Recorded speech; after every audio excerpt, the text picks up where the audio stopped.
Andiko letu la Isaya 55 mstari wa kwanza limesema, haya kila aonaye kiu njoni majini, yaani aje kunywa maji. Naye asiye na fedha njoni mnunue mle, naam, njoni mnunue divai na maziwa bila fedha wala bila thamani. Andiko hili mara nyingi watu wengi wanalitumia kuwatangazia na kuwatabiria watu kama sehemu ya ufunuo kwamba mtapata vitu msivyovigharamia, lakini ni tofauti na maana halisi iliyoko katika Isaya 55 mstari wa kwanza. Isaya 55 mstari wa kwanza inazungumza wale walio na kiu waje kunywa maji, wale wasiokuwa na fedha waje kununua vitu, maziwa na asali, wale wanywe pasipo fedha wala pasipo thamani. Haimaanishi kwamba Mungu amesema utapata vitu pasipo kuvilipia. Sio vitu ambavyo vya kuonekanika au vya kushikika alikuwa anamaanisha hapa, vyakula na kunywa. Lugha ya maziwa, lugha ya asali pale alikuwa anazungumza kwamba yoyote aliye na kiu ya ufalme wa Mungu, yoyote aliyekuwa na kiu ya neema ya wokovu, yoyote anayetaka matakatifu ya Mungu aje, atakunywa bure, atakula bure, pasipo kulipia fedha wala thamani ya design yoyote ile.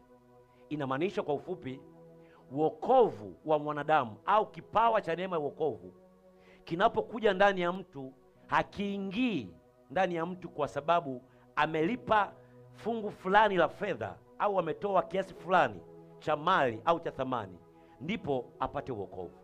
Ingekuwa hivyo, ni matajiri tu duniani ndio wangekuwa na neema ya wokovu. Watu wasiokuwa na fedha wala mali wasingepata kipawa cha wokovu. Wokovu ni bure. Alikuwa anamaanisha kwamba wokovu ni nini? Ni bure. Mungu huyu ambaye amezungumza hapa kwenye kitabu cha Isaya 55 mstari wa kwanza kwamba yoyote aliye na kiu aje majini, aje kunywa bure, aje kununua maziwa na asali bure pasipokuwa na thamani wala fedha, ndio Mungu huyu huyu aliyezungumza katika kitabu cha Ufunuo wa Yohana. Ufunuo wa Yohana sura 21, andika Ufunuo wa Yohana sura 21 mstari wa 6. Anasema, Yohana anaandika katika kisiwa cha Patmo, anasema akaniambia, yani Yesu Kristo akamwambia, imekwisha kuwa mimi ni Alfa na Omega, mwanzo na mwisho. Mimi nitampa yeye mwenye kiu chemichemi ya maji ya uzima bure. Yesu Kristo anamwambia Yohana kwenye kisiwa cha Patmo, mimi nitampa mtu chemichemi ya maji ya uzima bure pasipokuwa na fedha. Mungu aliyozungumza kwenye Isaya 55 mstari wa kwanza ndio Mungu huyo huyo anayezungumza kwenye kitabu cha Ufunuo wa Yohana sura ya 21 mstari wa 6. Na ndo huyo huyo ambaye anazungumza katika kitabu cha Yohana mtakatifu sura ya 7 mstari wa 37 na 38, anasemaje? Hata siku ya mwisho, siku ile kubwa ya sikukuu, Yesu akasimama akapaza sauti yake akisema, mtu akiona kiu na aje kwangu anywe. Aniaminie mimi, kama vile maandiko yalivyonena, mito ya maji yaliyo hai itatoka ndani yake. Bwana Yesu asifiwe. Yesu akiwa katika mwili, yani Mungu akiwa katika mwili wa kibinadamu, anasema yoyote atakayeniamini, atakayeamini kazi ya msalaba, kazi kamilifu ya kidhabihu, kufa kwa Yesu Kristo, kuzikwa na kufufuka, atakunywa hayo maji. Inamaanisha maji haya sio kwa ajili ya watu wote. Mungu ameyatoa kwa ajili ya watu wote, lakini maji haya yanamiminwa kwa wale wenye kiu, wale ambao wanaamini, wanaotaka kujua habari za rehema na wokovu Mungu aliyoufanya kupitia Yesu Kristo. Kuna mtu mmoja anaongea hapa jamani, anasema yoyote aniaminie. Sikiliza hapa, anasema yoyote aniaminie, vijito, mito ya maji itatiririka, sio kutoka kwenye mawingu kuja juu yetu. mito ya maji itatiririka kutoka ndani ya moyo wa mtu anayeamini. Na moyo huyo ni moyo ambao umefanya kuwa ni hazina machoni pa Mungu. Moyo unayemwamini Yesu Kristo, moyo uliompokea Yesu Kristo. Ulisema hapa mnenaji wa kwanza ile Yohana 14:23, ukasema Yesu akasema mwenyewe kwamba yoyote atakayeamini neno la Bwana, Baba atampenda, na mimi na Baba tutafanya makao ndani yake. Mito ya maji itatiririka ndani ya yote anayeamini. Nisikize vizuri. Hata zile nyimbo ambazo tunazoimba, fungua mbingu inyeshe, ni nyimbo ambazo tunaimbwa katika nje ya ufahamu wa Mungu. Mvua ya kiroho, maji ya kiroho hayatiririki kutoka kwenye mawingu kutujia juu, yanatiririka toka ndani ya visima vya maji ya uzima ndani ya mtu. Ni wokovu, ni kile kipawa cha neema wokovu ndio kinatiririsha mito ya maji ya uzima ndani yetu. Bwana Yesu asifiwe. Bubujiko halisi sio toka mbinguni kwenye mawingu. Bubujiko halisi ni ile inatoka ndani ya moyo wa mtu. Ule muda ambaye Roho wa Mungu anabubujika pasipoweza kuugua, ule muda ambao Roho wa Mungu anakutafakarisha ndani yako pasipoweza kuugua, ndio muda ambao vijito vya maji vinatiririka ndani yako. Bwana Yesu asifiwe sana. Wameandika manabii wengi. Ameandika nabii Zakaria, nabii Ezekiel, nabii Isaya. Imeandikwa pia katika Mithali kwa habari ya Mungu kumwaga maji kwa wale wenye kiu. Lakini Isaya sura 44, andika Isaya sura 44 mstari wa 3, anasema kwa maana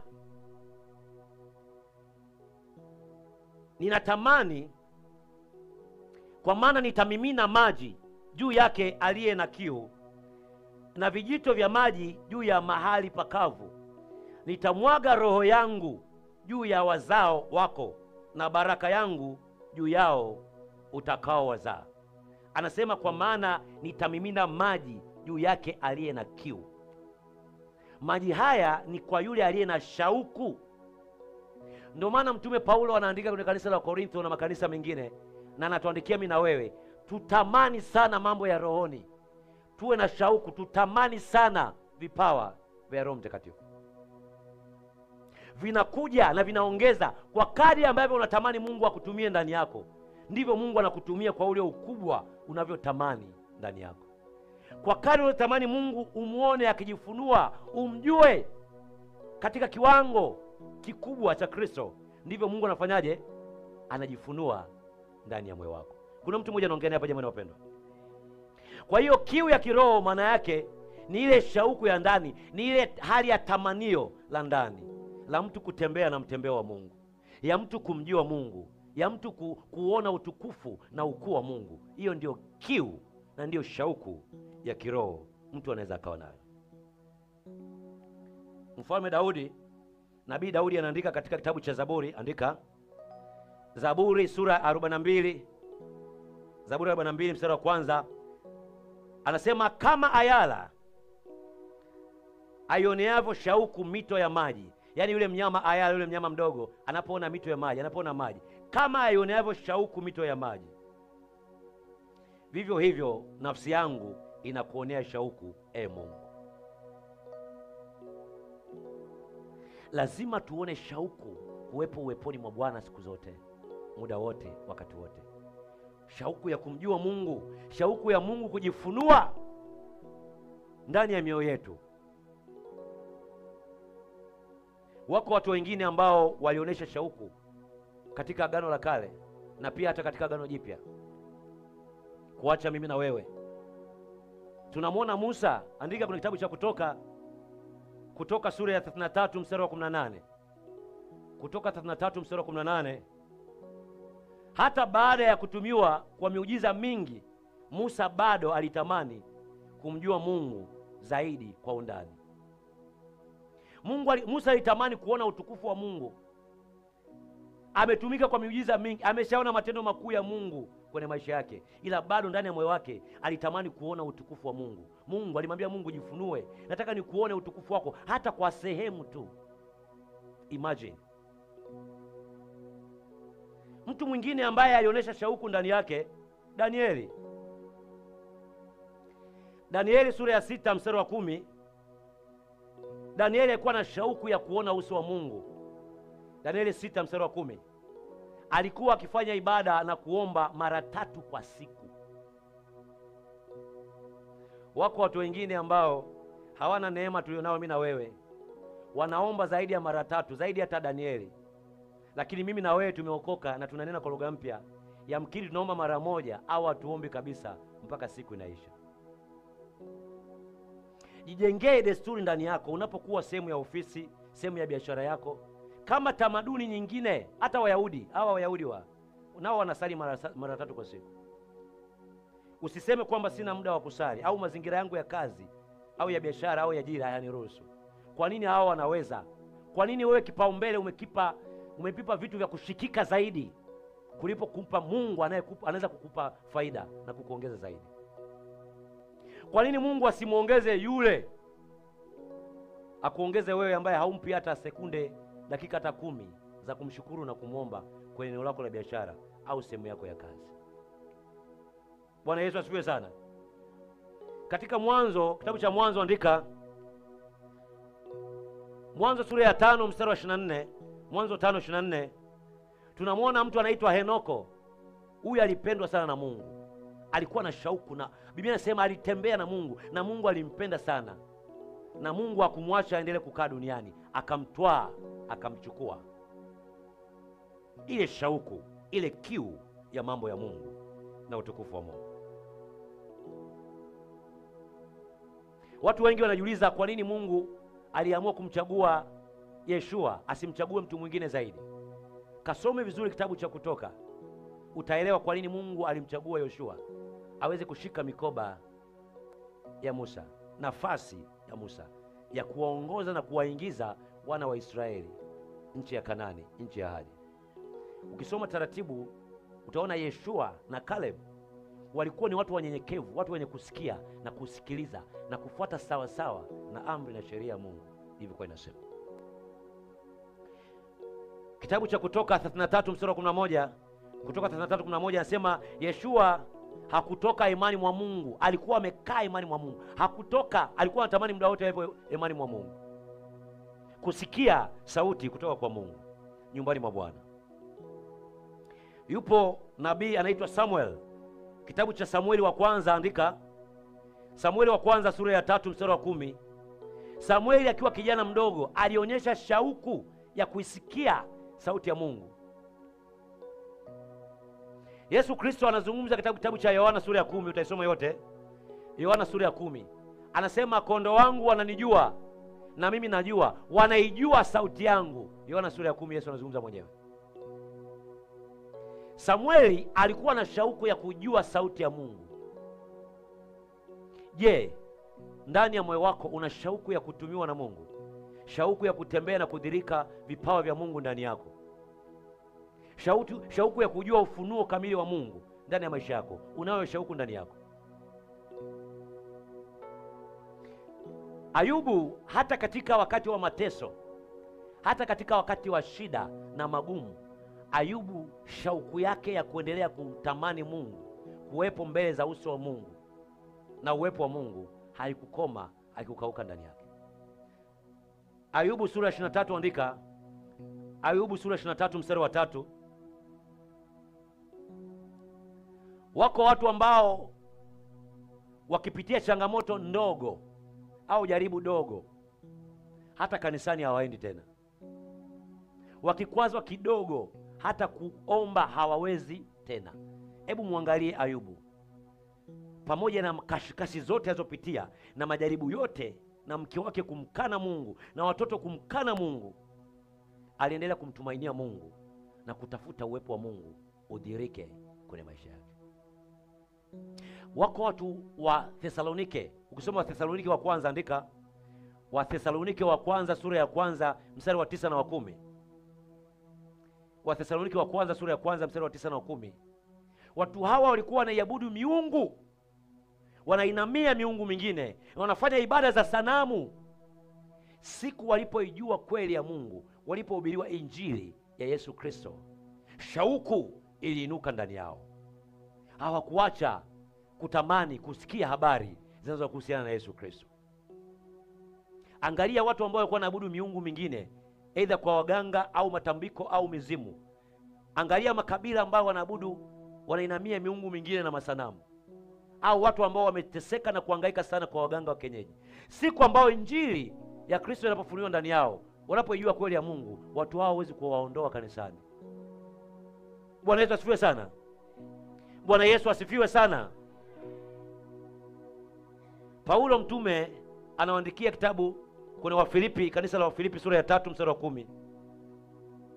Tunaona shauku ya mtume Paulo ilikuwa ni kumjua Mungu na uweza wake.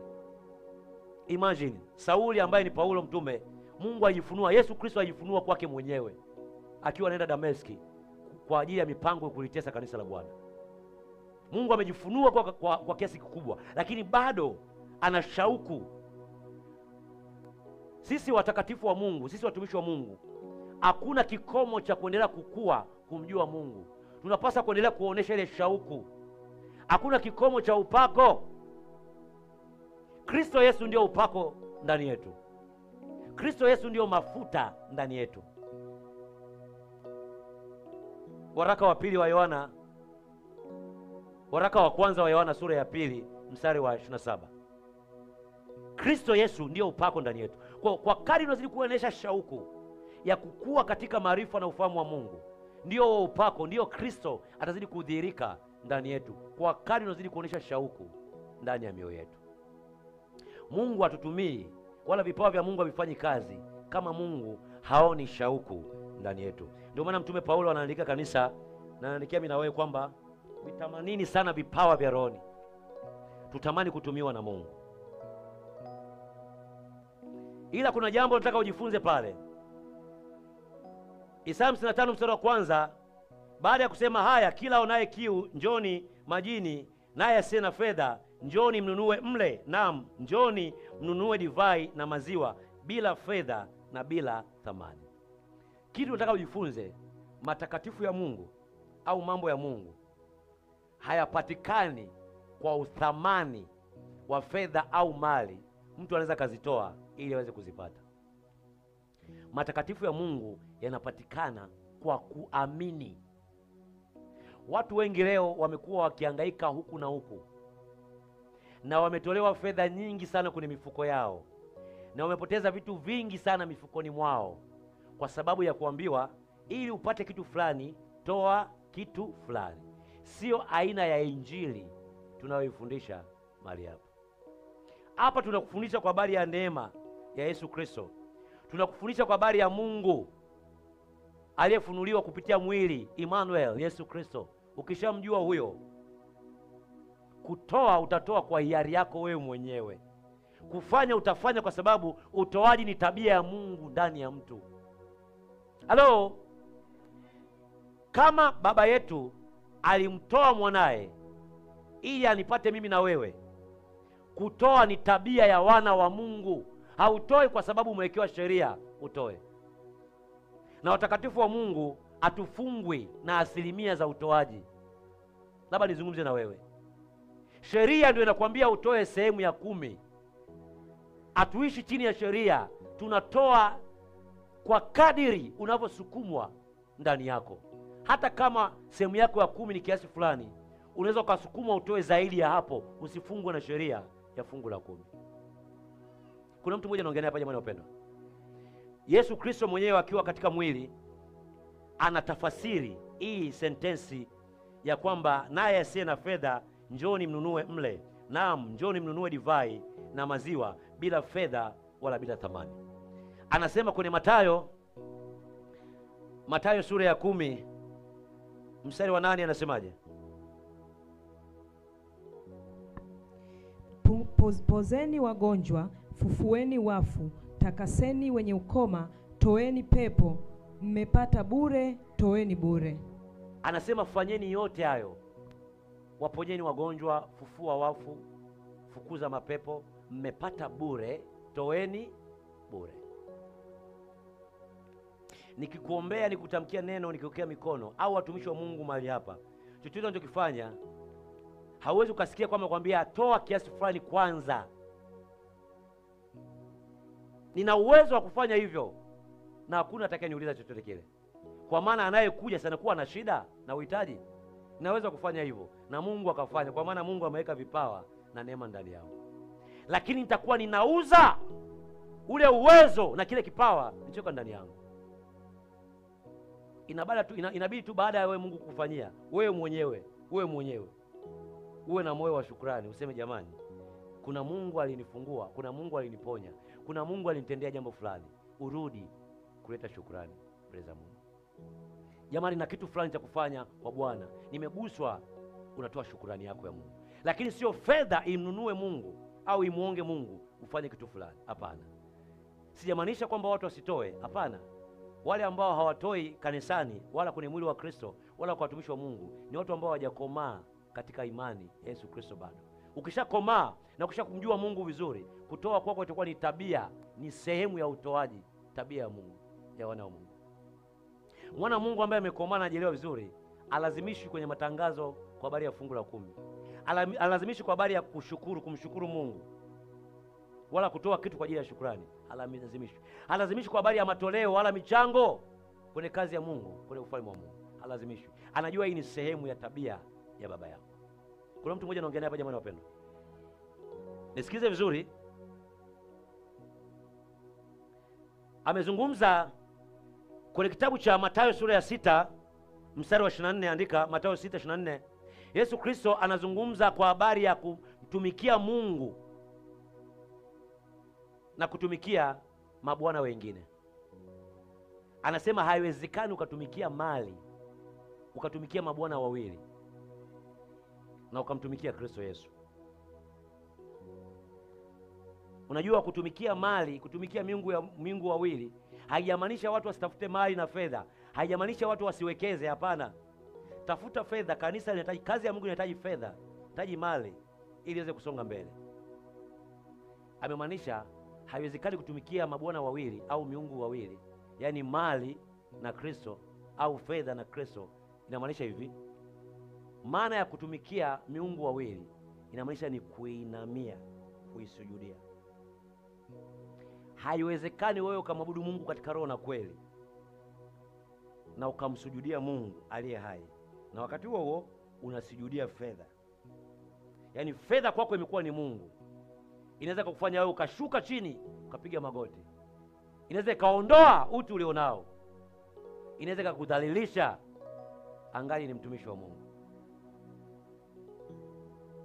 Hatuendeshwi na fedha, tunaendeshwa na Roho Mtakatifu. Hatuendeshwi na wanadamu, tunaendeshwa na namna ambavyo Roho wa Mungu anatufunuliwa na kutuongoza ndani ya mioyo yetu. Hatuenendi kwa akili. Wakorintho wa pili, andika sura ya 5 mstari wa 7. Wakorintho wa pili 5:7. Hatuenendi kwa kuona, hatuenendi kwa akili. Tunaenenda kwa nini? Kwa kuongozwa na uvuvio wa Roho Mtakatifu ndani yetu. Fedha haiwezi ikanifanya mimi nikauza utu wangu wala utu wa thamani